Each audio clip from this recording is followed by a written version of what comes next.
Hello, Brian. Welcome to the second lesson critique. Thanks a lot for uploading. This is Carrie, of course, and good to have you back on board.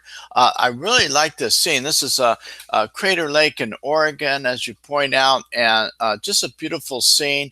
And definitely, you have a foreground to background composition going on here with this the rocks here as well as the old tree snag up there as well. So a nice job of finding a good foreground subject and then photographing the scene with the lake and the distant mountains, surrounding mountains in the background. My only thought here is that just a little bit too much sky. So if possible, I might have moved a little bit closer uh, and I see you use kind of roughly a wide angle of focal length here of 35 millimeters. So I might have just kept that and said move physically closer to the scene. So, and what that would do is change kind of the perspective and the relationship of foreground to background.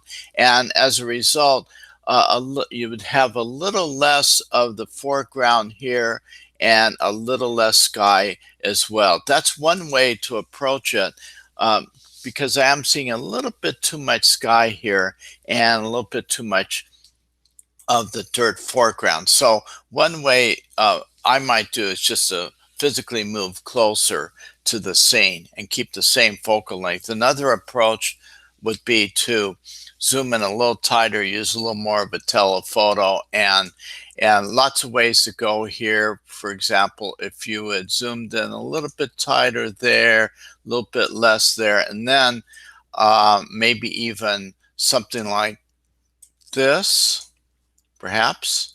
Let's take a look. So a little tighter, still a little more of a telephoto by zooming in just where you were before. Another possibility would be the other way, something like this here. And either could work because you have quite a beautiful scene. It's just, again, a little bit more. Wow, I kind of like that a little bit better. One of the features that was lost in the first example was this part here, which makes kind of a nice, interesting part of the background. Anyway, a good job of identifying a good close-up foreground, the rocks and old tree snag to use in the foreground with the lake in the background. And love the scene too.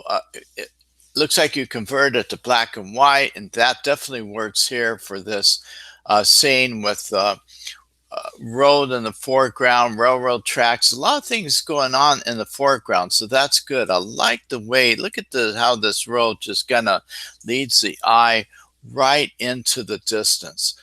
Very nice indeed. And of course, the distant skyline as well. Just a lot of good things going on here.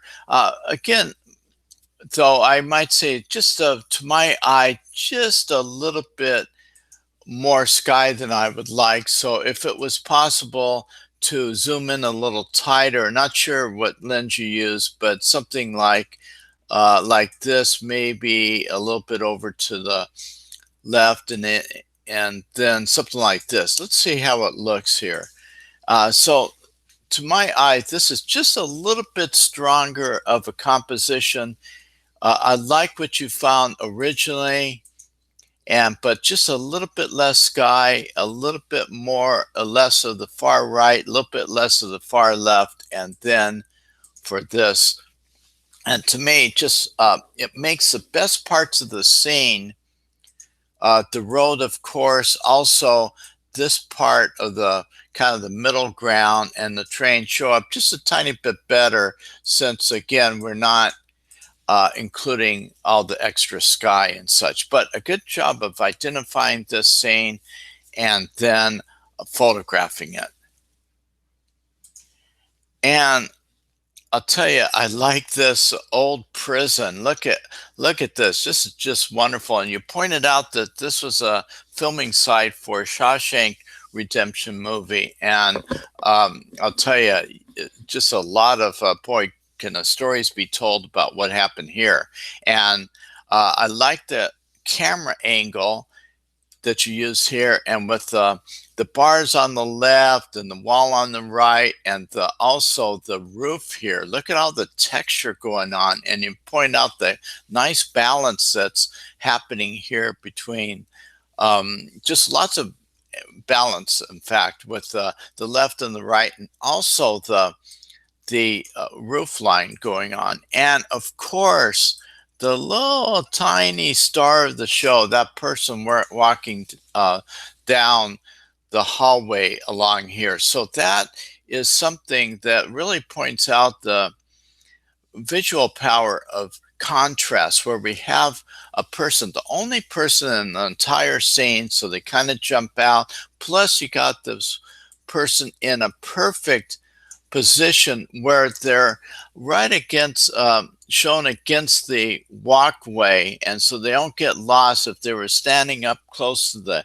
edge, especially on the right side here, they're just kind of blend in, but they're well into the walkway, and so they just jump out as a contrasting element. So although this person is extremely small in the frame, it makes quite a big statement in terms of drawing the eye as a main focal point for the photo. So lots of other things going on too. Of course, you have the repetition of these light reflections, window reflections there, and of course the windows themselves on the right, and all down the line. So lots of things going on here, and a good job of catching this scene and photographing it. And also just at the same time, lots of great lines going on as well, like here and over here, that lead the eye from close foreground to distant background. Nice work here, Brian, and also nice work on this entire second assignment. Thanks a lot for uploading, and we'll look forward to seeing you next time.